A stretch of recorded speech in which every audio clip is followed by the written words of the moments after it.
All right, everybody, welcome to Math with Grace. Today we're going to be working through Math 7, Book 703, Lessons 6 through 10. Lesson 6 begins on page 22, and it's titled Finding the Missing Dimension for Area and Perimeter of a Rectangle. It says if you know the area of a rectangle and one of its dimensions, whether it's the length or the width, the other dimension can be found by using the formula for the area of a rectangle and solving the equation for the unknown dimension. Remember, the area of a rectangle is the length times the width. If we know that the area is equal to 84 inches squared, we simply substitute where this A is. Since A is equal to 84, we change that to an 84. And length is 12 inches, and we don't know the width. So to get the W by itself, it's being multiplied by 12. We are going to do the opposite and divide both sides by 12. So we find the width is equal to 7. Okay, that's how we find a missing measure. Here at the top of page 23, it says if you know the perimeter of a rectangle and one of its dimensions, whether it's the length or the width, the other dimension can be found by using the formula for the perimeter of a rectangle and solving the equation for the unknown dimension. The area for the perimeter of a rectangle is 2 times the length plus 2 times the width, because remember, the perimeter is the distance if you walked around, all the way around. And if you walked all the way around, you'd be walking past 2 widths and 2 lengths. And so that's what this formula represents. We know the perimeter is 30 meters, so we change this P to a 30. We have the length of 10, so we're going to multiply 2 times 10. And then we have left here plus 2 times W. We don't know the width. 2 times 10 is 20. And now we have to start solving this as an algebraic equation, because that's what it is. We want 2W by itself. We have to get rid of the outliers. The outlier is this 20. It's positive, so we're going to do the opposite and subtract it from both sides. 20 minus 20 is 0, so those cancel out. 30 minus 20 is 10. So now we have 10 equal to 2W, right? 2 is being multiplied by W, so we're going to do the opposite and divide both sides by 2. 10 divided by 2 is 5, so W equals 5. Okay, let's take a look at some of these together. Looking at problem number 1, it says here, use the area formula to find the missing dimensions for each figure. Remember, area is equal to length times width. Okay, so here I know that the area is 28 centimeters squared, and my width, let's just say, because it really doesn't matter, is 4 centimeters. So the area is equal to 28, so instead of an A, I'm going to write a 28. And that's equal to the length times 4, which is my width. Okay, you can label them down here. You can put a W here to make it more easy to remember what's what. Now, we need to get L by itself, right? It doesn't like having people in a swamp. It's being multiplied by 4, so we're going to do the opposite and divide. 4 divided by 4 is 1. So now my L is by itself. 28 divided by 4 is 7. So the length, I guess they said the length, we solve for length, right, is 7. Yeah, sorry, unit of measure, don't forget it. I almost did. Centimeters, 7 centimeters. All right. For this next one, here is my rectangle. The area is equal to 52 feet. They want to know what is the width. Well, this must be the length then, if they're asking for the width, right? So now we're going to substitute them into our formula. Substituting just means switching something out for something else that it's equal to. So when I'm solving for area, I know my area is equal to 52. So I can substitute a 52 for that A. Okay, is equal to my length, which is 13, times my width, which I don't know. So it's a W still. Now I need to get W by itself. It's being multiplied by 13, so we're going to do the opposite and divide both sides by 13. Okay, 13 divided by 13 is 1. So my W is now by itself. And then we need to figure out 52 divided by 13. And that answer is 4. So my width is 4 feet. Do not forget your unit of measures, okay? So now let's look at these perimeter formulas. Use a perimeter formula to find the missing dimension of each figure. Remember, the perimeter is equal to 2 times L plus 2 times W, right? So in this first one, number 2, it says the perimeter is equal to 28 centimeters. And then I have this for, it wants to know the length, so I know that this is my width, okay? So let's plug it into my formula. Perimeter equals 28, so instead of writing a P, I can write a 28. I don't know my length, so my 2L stays, but I do know my width, so that's 2 times 4, right? My W is 4, so I can write the 4 right there. 28 is equal to 2L plus 2 times 4 is 8. Now I need to start getting the L closer and closer to being by itself. The first step is to get rid of the outlier, okay? It is being added here, so we're going to do the opposite and subtract. 8 minus 8 is 0. So now 2L is on that side by itself, all right? 28 minus 8 is 20. 2 is being multiplied by L, so we're going to do the opposite and divide. 2 divided by 2 is 1, so now my L is by itself. 20 divided by 2 is 10. So this is 10 centimeters is the distance of our length. All right? Okay. Over here, we have the perimeter of this rectangle is equal to 36 with a side, which is our length, of 10. I know it's our length because they want us to solve for the width. All right?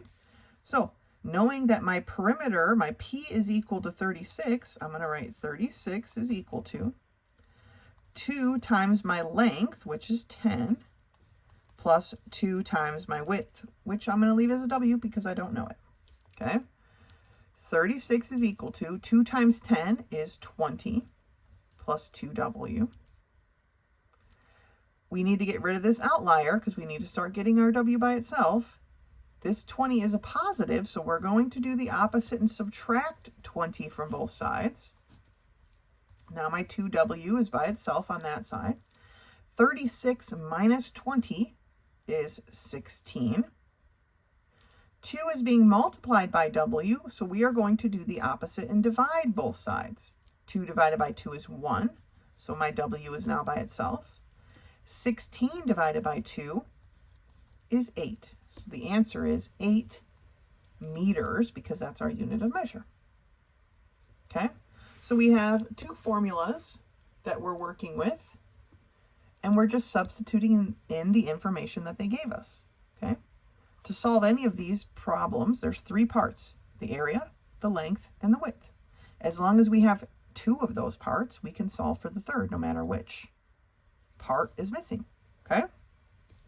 And the same thing here. We need the perimeter, the length, or the width. 3 parts. If we have any 2 of these parts, we can solve for the third using the formula. Okay? All right. Go ahead and finish the We Remember and meet me back here when you're ready for Lesson 7.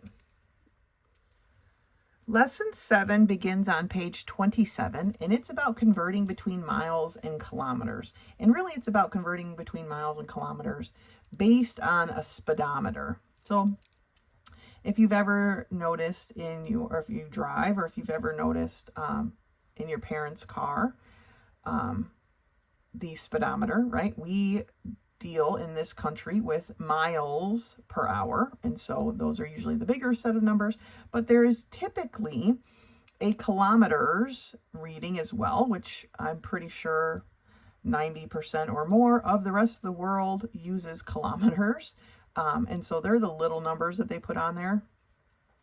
And so we're kind of going to be using, we are going to be using this little speedometer to figure out some calculations, right? So it says, because we deal with miles, we're not really used to thinking of things in kilometers, right? We know it might take 3 hours to drive about 150 miles, but how long will it take you to drive 150 kilometers? Okay. that is not the same as 150 miles. So we can't, it takes us a little bit longer to try to think about, well, how many miles is in a kilometer, right? So it says in a car, you can convert between miles and kilometers by looking at the speedometer. Okay. Find the distance you want to convert on the scale, and then look at the corresponding number on the other scale.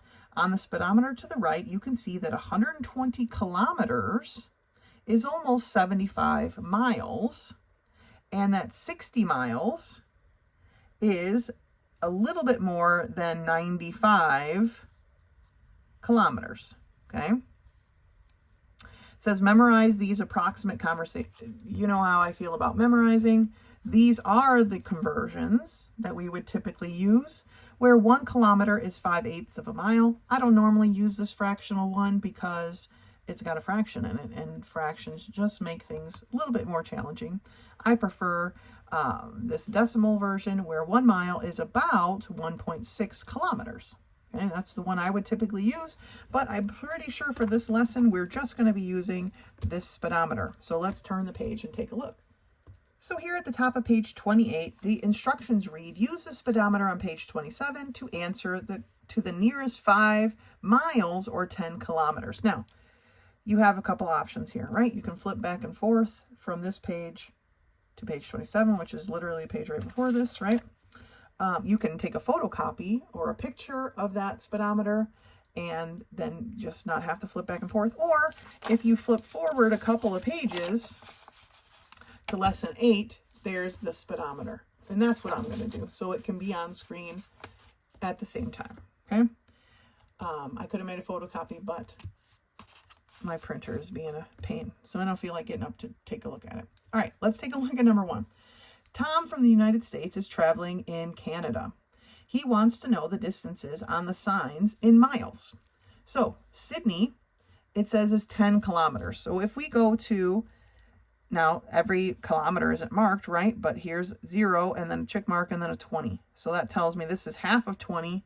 So this is my 10 kilometer marking.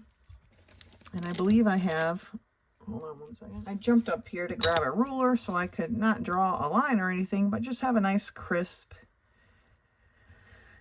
line, I guess, to see what we're doing here. So it's slightly more than 5 miles per hour, because if this is the 10, then this block is my 5.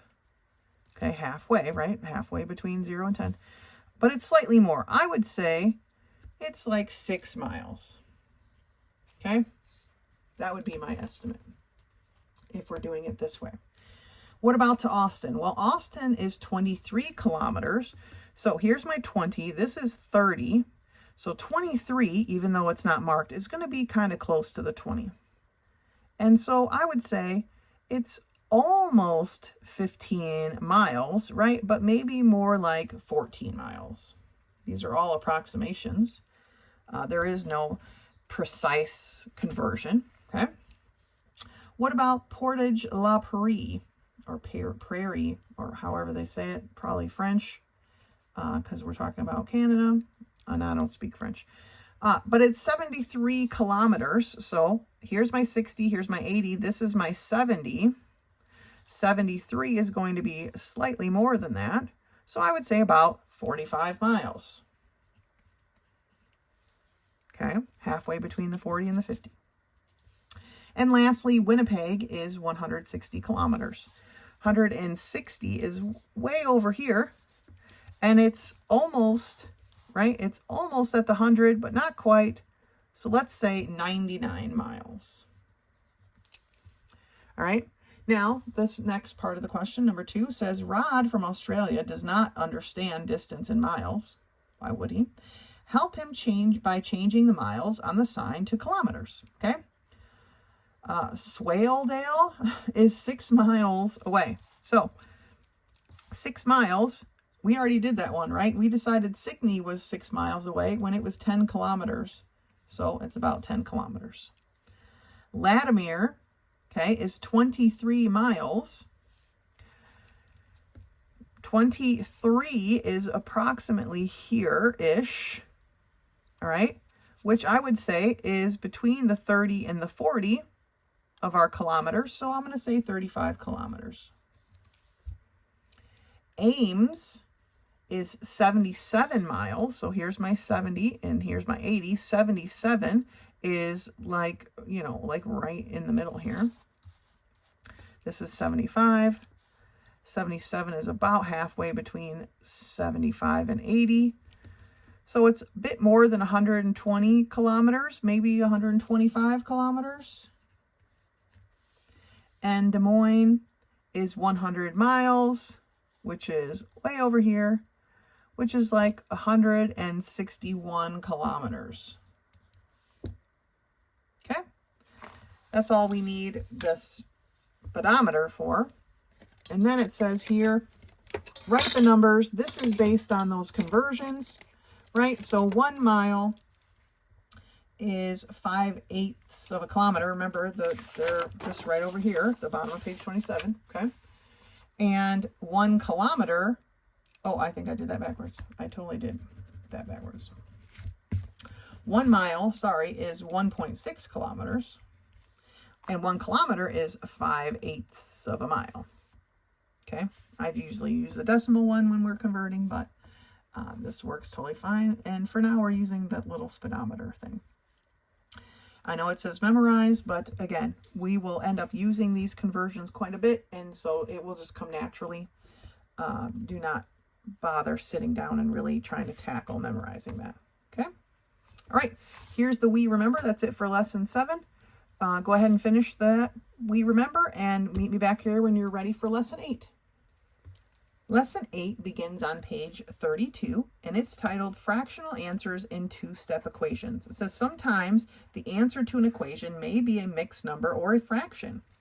We want to reduce improper fractions to mixed numbers and fractions to lowest terms. Okay, here is our example. 3x minus 8 equals 3. Remember, we want to get eventually the x by itself, but right now there's this outlier. It's a -8, so we're going to do the opposite and add 8 to both sides. -8 plus 8 is 0. So now the 3x is by itself, and that is equal to 11. 3 is being multiplied by x, so we're going to do the opposite and divide both sides by 3. 3 divided by 3 is 1, so now my x is by itself. 11/3 is an improper fraction.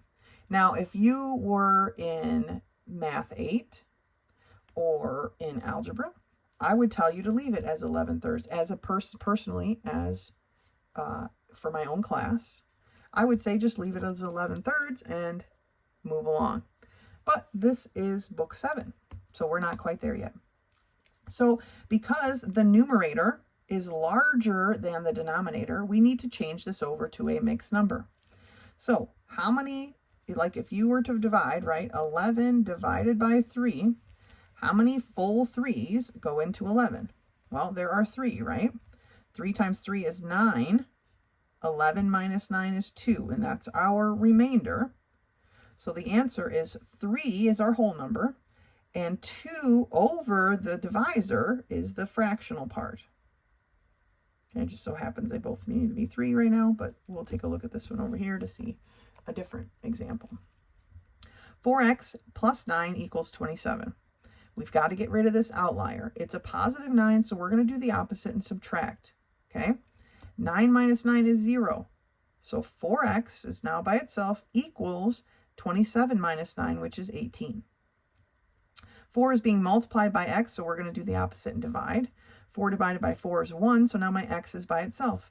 But I'm left with 18 over 4. Now, you can do this in 2 different ways. You can reduce the fraction here and then change it to a mixed number. Or you can change it to a mixed number and then reduce the fraction. Either way is fine. Just make sure you're reducing your fraction because 2/4 can be reduced, and we expect you to reduce. So remember, this is the same as we did over there. 18 divided by 4. The numerator is larger than the denominator. How many 4's go into 18? Well, there are 4 of them, right? Which is a 16. And that left 2 as our remainder. 2/4, which is what they have here. 2/4 can be reduced because they both have a factor of 2 in common to 1/2. So the answer then is 4 1/2. Okay? There's a couple more examples here at the top of page 33, but we're just going to dive in and work on some of these problems, right? All of this is review, technically, and therefore we can do them together. We'll review it as we go. So for problem number 1a, we have 4x plus 10 equals 23. We want to work on getting this x by itself. Right now, we've got this outlying positive 10. We are going to do the opposite then and subtract 10 from both sides. Okay? 10 minus 10 is 0. So now this 4x is by itself. 23 minus 10 is 13. 4 is being multiplied by x. We're going to do the opposite and divide. 4 divided by 4 is 1, so now my x is by itself. And we have 13/4. We need to figure out what is the mixed number. 13 divided by 4, okay, is what we're working with. 4 goes into that 3 times, which is a 12. There's a remainder of 1. So this is equal to 3 1/4. Okay, remember, we're breaking this into groups of 4. Okay, when there's 1 left, then we only have one part of the 4, or 1/4. Every whole number is a total of 4 4s, right? There's 3 whole groups and 1/4 left. Let's look at B. 36 equals 9x minus 12. We want to get this x by itself. We've got to move this outlier first. It's being subtracted from the equation. We're going to do the opposite and add. Negative 12 plus 12 is 0. So now my 9x is by itself. 36 plus 12 is 48. All right? 9 is being multiplied by x. We're going to do the opposite and divide. 9 divided by 9 is 1. So x is equal to 48/9, technically. But the 48 is larger than the 9, so we need to reduce this, right? I'm going to write it right here. 48 divided by 9. How many 9s are in 48? There are 5, which is a 45, right? And that gives me a remainder of 3. So this is going to be 5 3/9. Now, 3/9 can be reduced. I'm going to put my answer in a box because it's getting kind of a little bit messy. 3 and 9 have a factor in common. That factor is 3. So if I divide this by 3 and I divide this by 3, because remember, what I do in the top, I have to do in the bottom, I end up with 5, and 3 divided by 3 is 1. 9 divided by 3 is 3. So 5 1/3 is my proper reduced answer. Okay. Letter C. 12x minus 4 equals 6. Well, again, x needs to be by itself eventually. Right now we have to get rid of this outlier. It's being subtracted. We're going to do the opposite and add. Okay. Negative 4 plus 4 is 0. So I have 12x is equal to 10. 12 is being multiplied by x. We're going to do the opposite and divide. 12 divided by 12 is 1. So x is equal to 10/12. Now, the numerator here is not larger than the denominator, but these do share a factor that we can factor out. And that factor is 2. They both can be divided by 2. And when we do that, we get 5/6. Okay? So that's our answer, 5/6. Sometimes we just have to reduce a fraction. All right, last one. 60 is equal to 7x plus 22. Again, x needs to be by itself. Outlier is this plus 22. We are going to do the opposite and subtract 22. Okay, 22 minus 22 is 0. So 7x is going to be equal to, what, 38. And I wrote a 5. Goodness gracious, 38. Okay. 7 is being multiplied by x. We're going to do the opposite and divide. Okay, 7 divided by 7 is 1, so x is now by itself. And we have 38/7. Now, if we write it over here, 38 divided by 7, how many times does 38 go fully into, or sorry, does 7 go fully into 38? And that's 5 times. 5 times 7 is 35. And the remainder is 3. So the answer is 5 3/7, right? We put our remainder on top of our divisor. And this cannot be reduced because 3 and 7 don't have any factors in common. And so that's just our final answer. Okay? So there really shouldn't be anything new in this lesson, but we are putting together some things that maybe we haven't done together before. And that really is algebra and math, right? We learn one topic and then we learn another topic and then we put those two topics together and we do something more complicated. And that's what math is. It just builds and builds, okay? That's it for lesson 8 though. Go ahead and finish the We Remember and meet me back here when you're ready for lesson 9. Lesson 9 begins on page 37 and it's like right at the end of right at the back of the test that's in the middle. If you've left your test in the middle, I like to just fold it over to move it out of my way. But it is here on page 37 and it is titled Drawing Bar Graphs. Now, bar graphs visually represent different values so they can be easily compared, okay? And it goes on here to talk about how the bars may be either horizontal or vertical. Okay, these are horizontal bars. Vertical bars would be going up and down. And it says choose the direction that's most logical for the information. I don't know, and it gives an example. I don't know why it would matter. So I would say choose the bar direction that you are most comfortable with, right? If you would rather them be up and down, or vertically, go ahead. If you'd rather them be side to side, horizontal, I don't know that it makes a difference, okay? A bar graph has a title, a name for each bar, a number scale to show the approximate value of each bar. Sorry, here's our number scale. It always starts with 0 and it goes to something, okay? And labels of the bars. So here is the staff that labels this side and miles that labels this side. So lots of things we have to label in a bar graph. All right, let's turn the page and take a look at these. All right, so upon turning the page, we see that we need to answer some questions first based on the bar graph that's on page 37. So it says answer the exercises from the graph on page 37. How far is Kenneth from home? So let's flip back. Here's Kenneth. Okay, distance traveled from home is what this is titled. So this is this distance he traveled from home. And now remember, not all these lines are marked. Between 400 and 500 is 450. Okay, that's the halfway point. He is halfway between 400 and 450, which would be 425 miles. So Kenneth is 425 miles from home. Then it says, using the visual comparison rather than the scale, compare the lengths of the bars to determine how many times farther from home Maria is than Grace. So they don't want us to actually do the math, but just looking at it, here's Grace, here's Maria. I would say Grace is about Maria is about 2 times as far away from home as Grace, right? Visually, just taking a look at it. So I would say 2 times